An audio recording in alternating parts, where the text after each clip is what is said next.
Welcome to the Experience of the Soul podcast with Cynthia Alice Anderson, a weekly show helping you grow, prosper, and evolve. Today, episode 350, Spiritual Cinema, In God We Trust. And now, Experience of the Soul. Hello, my dear friends, and welcome to the Experience of the Soul podcast. My name is Cynthia Alice Anderson. I'm also lovingly known as RCA, and I'm here today with my producer, Mr. Sean Kilgore. Yay, Sean! Hello, everybody. I wanted to do an air horn sound effect when you were like RCA. I want to be like wah, wah, wah, wah. Well, that's what it felt like it deserved. I know. Well, I have a family member, my brother-in-law. Every time I talk to my sister, in the background, he comes through and goes, R-C-A. It is like, it could be like, give me an R, yes. Give me a C. There's so many things you could do with it. Well, I recently ordered, you know those letters that you see on like collegiate stuff, those block letters? Yeah. I recently ordered some white ones, with the fantasy that I was going to put it on my shirt right here when I was doing a show, that I would create RCA wear. But RCA wear. I love that. Official merch. Official RCA merch. Hysterical. Hello, everybody. Welcome. Sean Kilgore here, your producer for the Experience of the Soul podcast. Happy as always to be here and to be a part of this podcast. This is episode 350. We are talking today about spiritual cinema, and today we're going to focus on In God We Trust. So looking forward to that. Yeah, what you want to well, I just let so us much know. To say. So I much know. To say. Let us know what you think, friends. There's so many spiritual movies, and I love to watch spiritual movies. And there was another recent one I'll probably do next called The Forge. Just so many powerful spiritual messages, and that one is very easy to find on Netflix. So I want to hear your feedback, though. It usually seems to be, if I'm excited about it, you guys like it. So that's pretty fun. But I don't want to forget to do a shout out to Mililani Town in Hawaii. So bless you, friends, for listening. And thank you for being a part of our family at Experience of the Soul. And I also want to invite you into our network. If you're not already on the Soulworks community, Sean will put that link up if you're watching on YouTube, and we'll also have it in the show notes, my.soulworkscommunity.com. We are really trying to build that community so there's a safe place for spiritual growth and nourishment. So anyway, thank you for listening to the show, and we just love to invite you into more yeah, absolutely. And stick around at the end of the episode. You'll hear a little bit more about the Soulworks community at the completion of the episode. So check that out also. So yeah, we're super excited about this new series, Spiritual Cinema. We're going to be focusing on different spiritual movies. Yeah. Like once a month or, every so often, we're going to bring you this little series that will just go, throughout over time. So right. And can I just mention right here too, Sean, that if you have a great spiritual movie, send it to me, because I tend to gravitate toward ones I like, and then I keep watching them. so it's funny I love new ones. Yeah. And you've watched The Chosen. Have you watched that?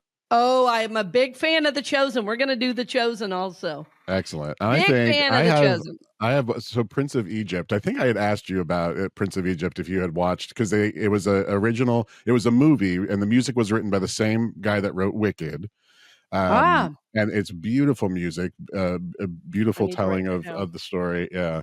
But then they turned it into a Broadway musical, and it was available on that Broadway show app. But both the animated, because the original was an animated film, I believe in the 90s, and it had that real popular song "When You Believe" that was Whitney Houston and Mariah and I Carey, do know, I believe. Yes, I do know some of the music from there, but I don't think I've ever seen it, so I just wrote it down to add to my list.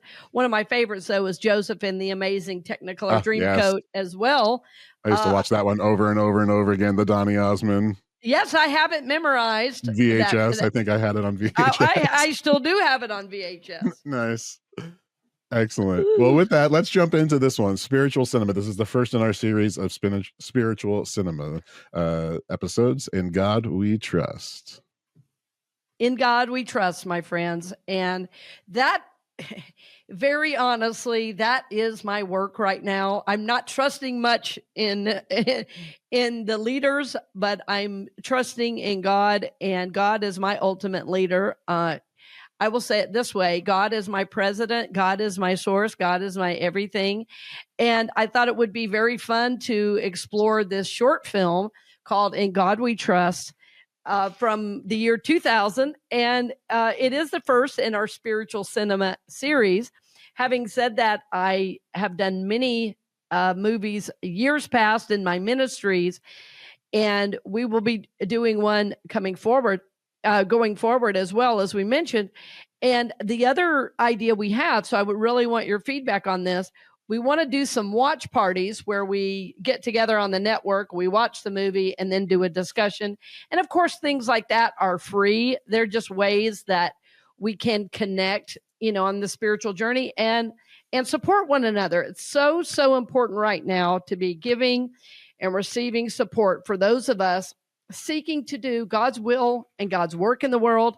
We are seeking to live lives on purpose, and we are seeking to love one another fully. And so this is a wonderful time, and we do very sincerely have a time in our country to learn to be more loving, to rise above the fray. And one of the ways we do that is in God we trust. Before I get into the film, though, I want to talk a little bit about that phrase. And you know what? I meant to bring a coin. Sean, do you happen to have a coin or any money on you that you could hold up to the screen to show us where it says, in God we trust? I actually don't. It's so funny that I don't have cash on me at this moment. Yeah, but me either.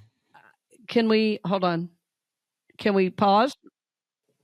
Friends, we are back. We had to take a little break. It's so funny. I usually have cash on me, but if you're looking on YouTube, I'm going to hold up a coin, and it's very hard to see on the coin, which is why I don't know if you can see it. So I'm going to hold up a $50 bill, and you can see it right across the top. There we go. Yep. In God. There you go. In God we trust.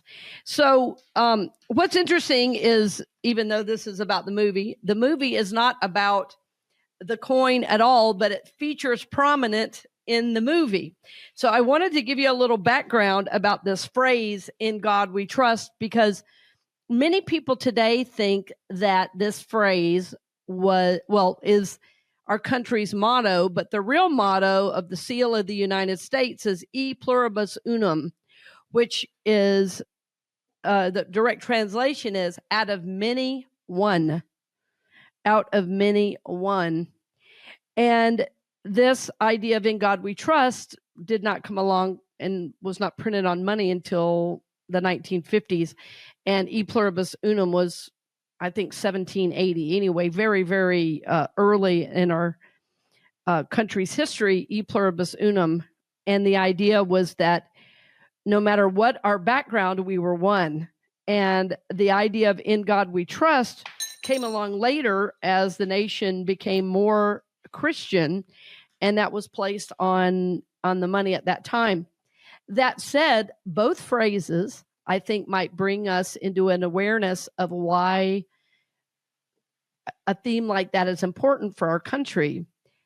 E pluribus unum, out of many, one, and in God we trust.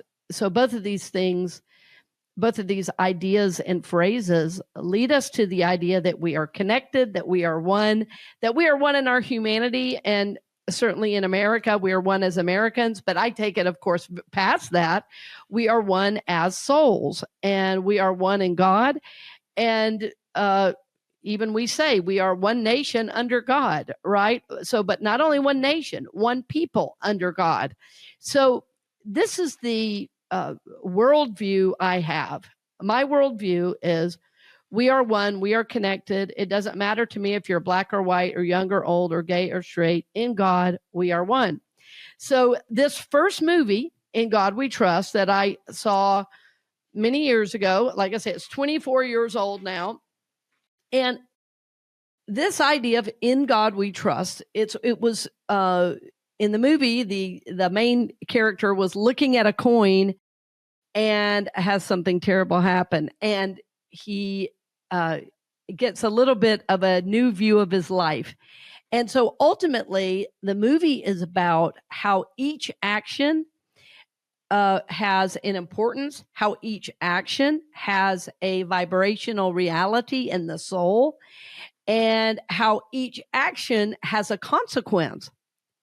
So, one of the phrases the main character says, in the movie is, he says, well, I wasn't a bad person, but he wasn't very good either. He kind of just existed and didn't realize that how his life path was impacting others. He didn't realize how his life path was impacting his own soul, but he does get an opportunity to right his wrongs. And that is what is so beautiful in the movie. And what I love about a short film is that in 16 minutes, you get a wonderful idea to take with you and apply to life. And if all you did from this movie was realize that every action that you take impacts yourself, your soul, and the world around you. And this makes us 100% responsible for our life. So if we trust in God, if we have our actions be godly in the world, that is very good news for us, for our soul, and for the world at large. Because we know if we're dedicating our work to God, right, that we are bringing good into the world. So this idea of every action having an equal and opposite reaction is not new. As a matter of fact, we see it all through our own Christian scriptures. We see it taught in the East. And as it's talked about in the East, the word used is karma. And we see it in science, which I just said. For every action, there was an equal and opposite reaction. And I think that's Newton's third law of motion. But Sean, if you will double check that. For every action, there's an equal and opposite reaction. This is also known as the law of cause and effect. In other words, everything I do is like a boomerang coming back. Newton's is that right? third law of motion in physics. Yep. Yes. Newton's third law of motion. Right. And I've studied that so many years. I just wanted to make sure I was remembering it properly. For every action, there's an equal and opposite reaction. In other words, everything you put out, it's like a boomerang. And it brings goodness back to you when you bring goodness to the world. Now, it doesn't mean always and everywhere good will happen, but it means more good will happen. The more good we do, the more good comes back to us. It's pretty simple. And so the law of cause and effect is exactly the same. Really, God is a level of cause, and we live at the level of effect. But what we know is this law is a law of nature. It's a law of spirituality. It's a law in science, which means it is a universal law of living, that whatever you put out is the energy you get back. So I want you to think about that based on some of the energy in your life that you are experiencing, some of the things that you have seen in the world. Think about that. For every action, there was an equal and opposite reaction.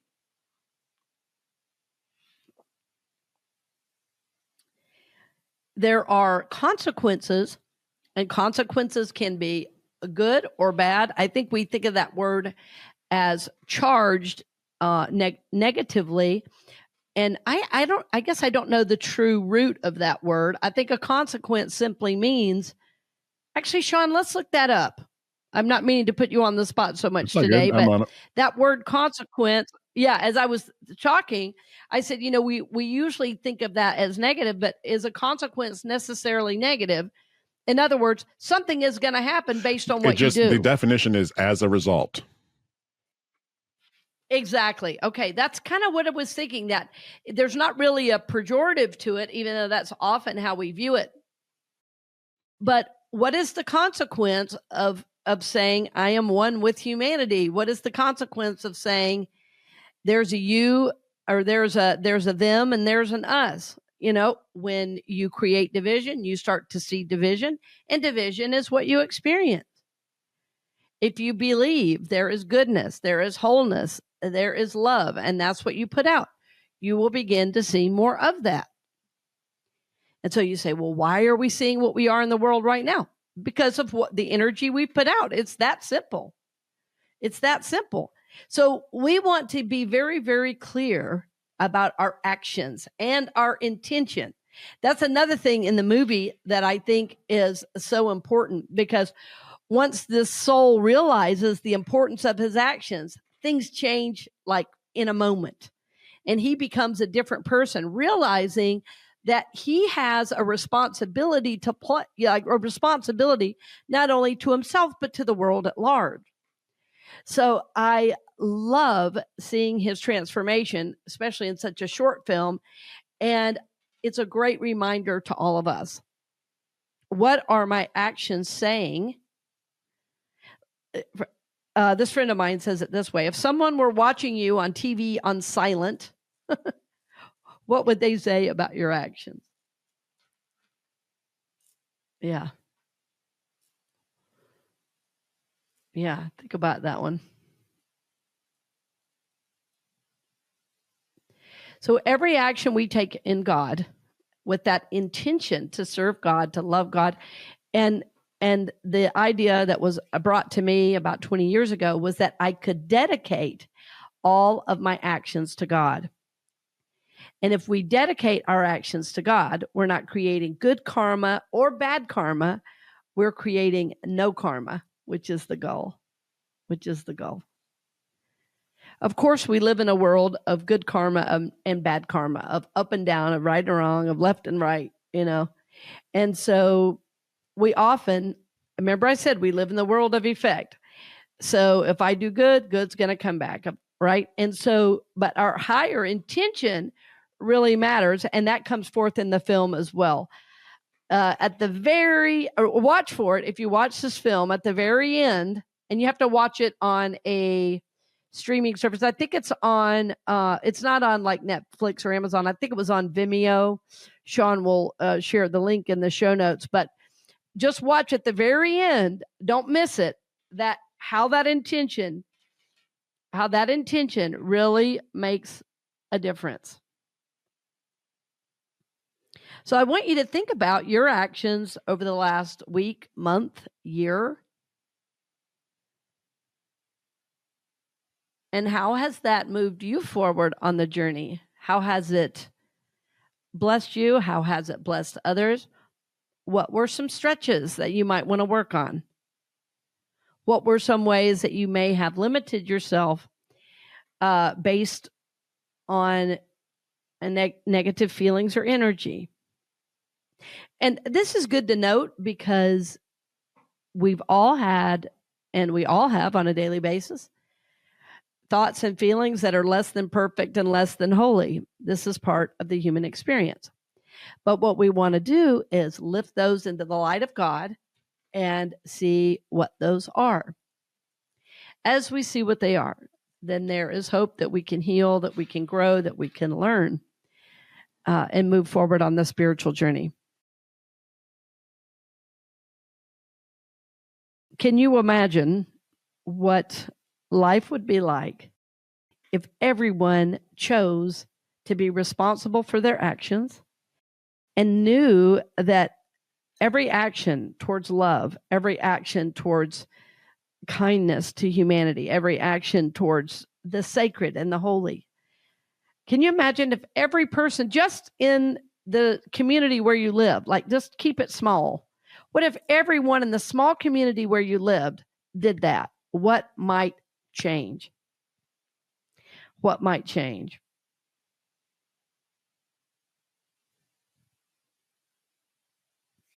In Christianity, we study something, or we're told when we're children, there's something called the Golden Rule. And the Golden Rule is basically do unto others as you would have them do unto you. I think our current politicians have forgotten that one. Do unto others as you would have them do unto you. This is the law of cause and effect. The Bible says, judge, and you will be judged. Forgive, and you will be forgiven. Condemn, you will be condemned. Jesus said, this is my commandment, that you love one another, that your joy might be complete. Or in some scripture reference, I think it says, your joy might be full, but your joy might be complete. In other words, that love is what accesses or activates the joy of God in you. And it's very, very powerful to experience. What I'm speaking of is higher vibration living, friends. When you're living in hatred, when you are fearful, when you are acting out in fear and you're in trauma drama, you're at a low level vibrational reality.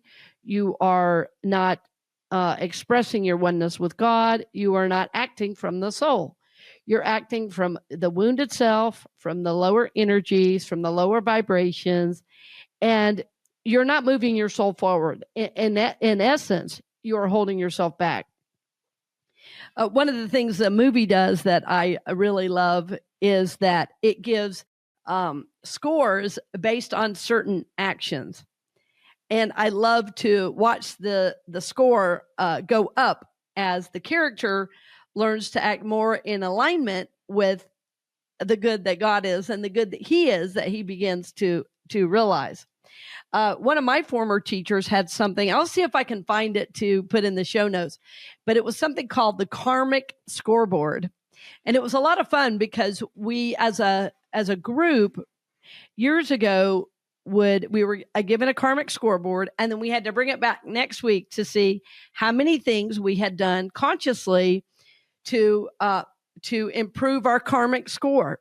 And so there was a smiling at a friend or smiling at a stranger, hugging a friend, being in joy, kindness to a neighbor, praying, forgiving. There were 8 or 10 things on there. And each of those things had a point value. And we got kind of excited to see, okay, how many things can I do to move my point score higher? And what we realized as we came back to the group is we all had this sense of joy, this sense of accomplishment, this sense of making the world better by our actions. And it was great to have some physical representation of what that is, because we don't always see with our eyes, the difference we are making. So this could be a very powerful practice for you. And of course, you can make them up yourself. You don't have to have me give you a sheet. That said, I'm happy to provide one if I can find it, the karmic scoreboard. And it can be very telling.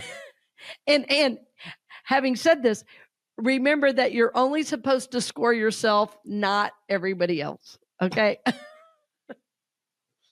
It's tempting in the current climate we're living in to take everyone else's inventory. And I just find that, as I said last week or a couple weeks ago now, that it was very, very important for me to speak my truth around that and to say, enough is enough. We've got to be able to treat each other with kindness, respect, and honoring the dignity in each soul. I mean, these are fundamental to living surviving as a society. Has nothing to do with Democrat or Republican, nothing to do with politics. But unfortunately, our politics are highlighting so many of these things. So, in your work as a soul, you want to be conscious. What are my actions saying? What are my actions bringing?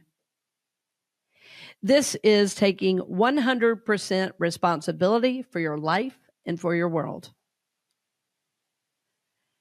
If you're not sure about what you're saying with your energy, I want you to look at what comes back to you, and you will know.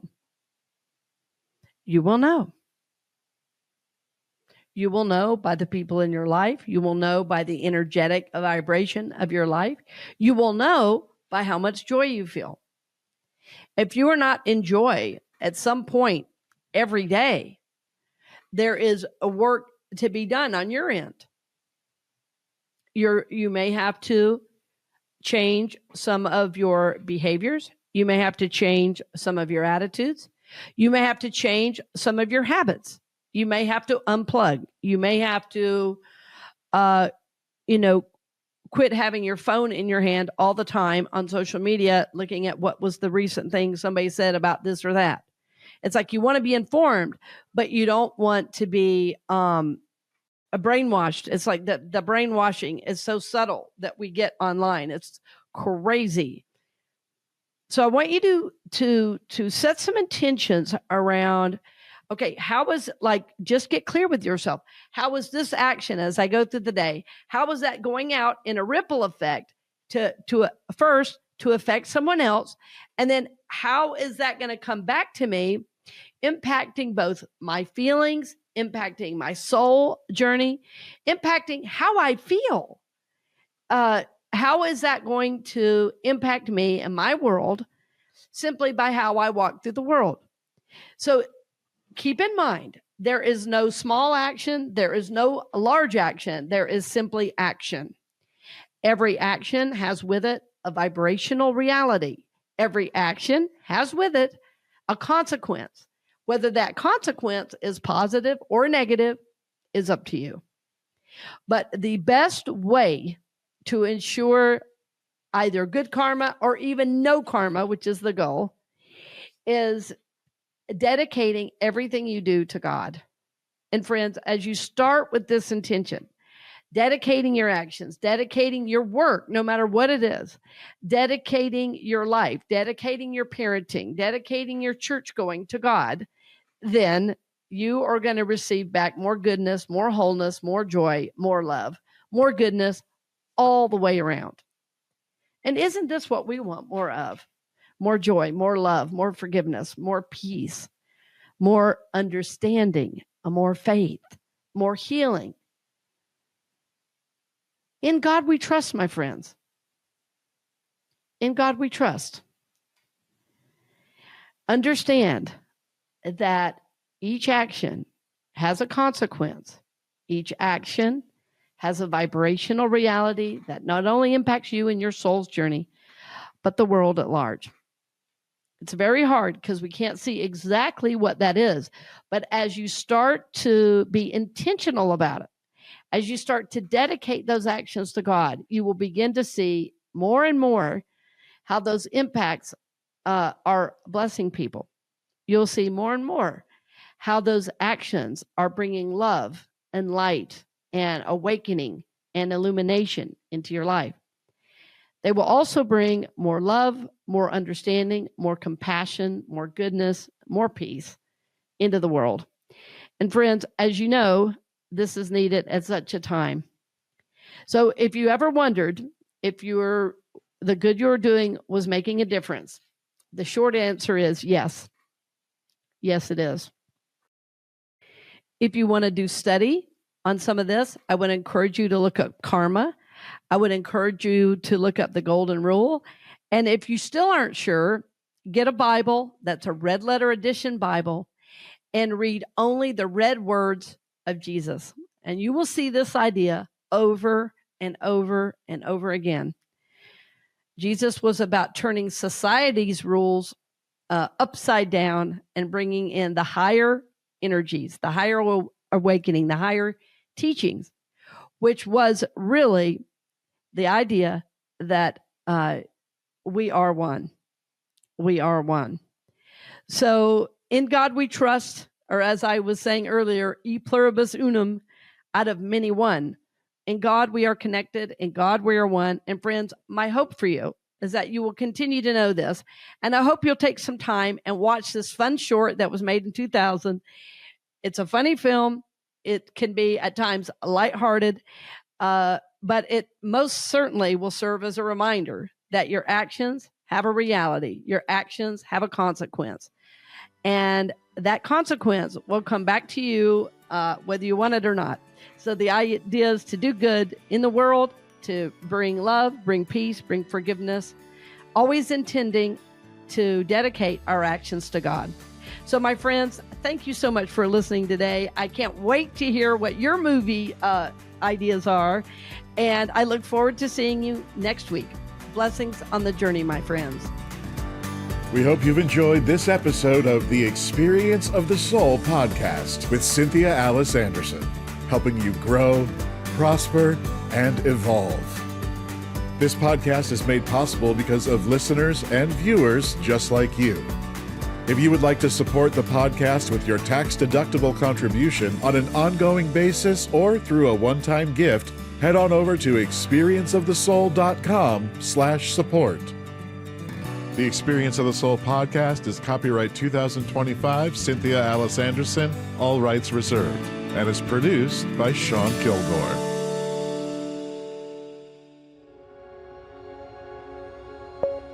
A production of the Soulworks Group, Incorporated.